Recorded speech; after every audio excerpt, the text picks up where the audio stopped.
Amélie Mouget, bonjour. Vous êtes la rédactrice en chef de la Revue Dessinée. C'est une revue trimestrielle fondée en 2013.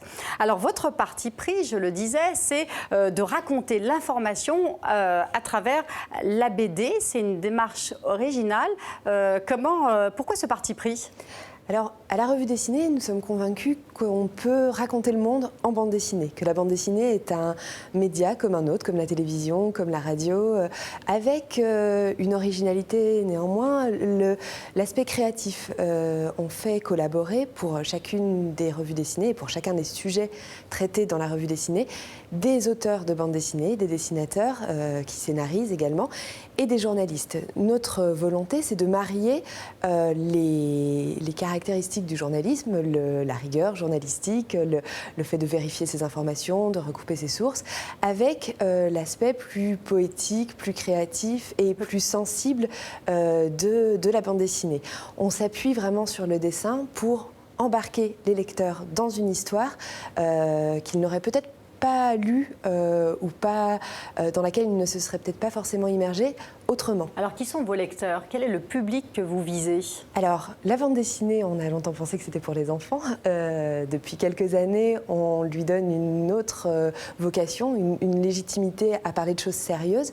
Et donc, à la Revue Dessinée, on s'adresse à des adultes intéressés par le monde tel qu'il fonctionne, intéressés à comprendre des sujets complexes, à s'aventurer sur des sujets qui peuvent traiter de finances, d'éducation, d'écologie, qui ont un appétit pour l'information. Mais alors, ce qui est très intéressant, c'est que ce sont des dossiers qui sont très poussés. Hein. Vous n'êtes pas sur l'actualité immédiate, vous prenez le recul d'expliquer un contexte. Ce qui est très étonnant, c'est que vous abordez justement des questions complexes avec des textes excessivement simples. Alors, tout ce qui peut passer par le dessin passe par le dessin. Et ça nous permet de raccourcir les textes. Ça nous permet d'en dire beaucoup. Un bon dessin vaut mieux qu'un long discours. Ça nous permet d'en dire beaucoup en quelques cases. On n'a pas besoin de raconter pendant des lignes et des lignes une atmosphère, une ambiance. C'est le dessin qui va porter tout ça. Donc le texte est vraiment là pour les dialogues, pour les éléments de contexte. On mise vraiment sur ce dialogue texte et dessin pour avoir une histoire qui nous entraîne et qui soit assez facile d'accès. La bande dessinée, ça permet de rendre simple des sujets compliqués. Ça permet aussi d'utiliser l'humour, ça permet aussi d'utiliser des métaphores. D'être moins anxiogène aussi, peut-être. Peut-être. C'est aussi un moyen de parler non seulement à l'intelligence de nos lecteurs, on parie vraiment sur l'intelligence de nos lecteurs, mais aussi sur leur sensibilité, sur leur capacité à lire entre les lignes. Alors, la couverture est importante, hein, parce que la couverture raconte aussi une histoire et on voit là des couvertures qui sont absolument à la fois intéressante et j'allais dire presque télégénique, parce que c'est vrai que ça attire le regard, c'est très coloré. Ça, c'est le dernier numéro avec en couverture Donald Trump. Vous faites appel à des dessinateurs différents à chaque fois. C'est quoi la politique pour cette identité visuelle, pour rendre la revue dessinée identifiable, hein ? Alors, chaque couverture doit surprendre le lecteur. Elle doit être différente de la précédente. Pour ça, on va chercher des dessinateurs qui ont des styles très différents et on va chercher des dessinateurs en fonction de ce qu'on veut raconter avec cette couverture.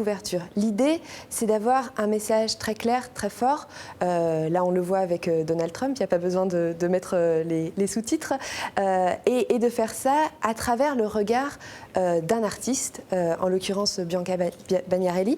Mais à chaque fois, on va dans des univers qui nous permettent de rebondir à notre manière, avec notre regard sur l'actualité. Alors, comment vous choisissez les thématiques ? Là, on a vu un certain nombre de sujets qu'on a évoqués là sur ce plateau. Est-ce que, par exemple, il y a des thèmes qui pourraient figurer sur votre prochain numéro ? Comment vous les choisissez ? Alors, le temps de fabrication de la bande dessinée sert un peu de tamis. On fait le tri entre les sujets en fonction de ceux qui pourront résister au processus de fabrication d'une bande dessinée qui prend plusieurs mois. Donc, de l'actualité vraiment chaude, on va plutôt laisser ça de côté pour aller dans du décryptage, de l'enquête, ou alors faire des pas de côté, raconter une actualité mais autrement.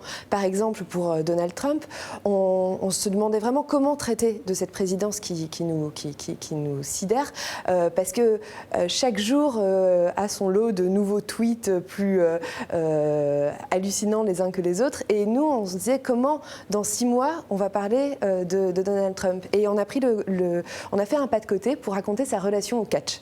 En gros... Alors là, est-ce que c'est une histoire véridique ou c'est de la politique fiction? Donald Trump qui s'est inspiré du catch pour élaborer sa propre stratégie politique? Alors, c'est l'analyse, c'est la thèse du journaliste qui est corroborée par des éléments factuels. On est vraiment dans l'information. Dans de l'information.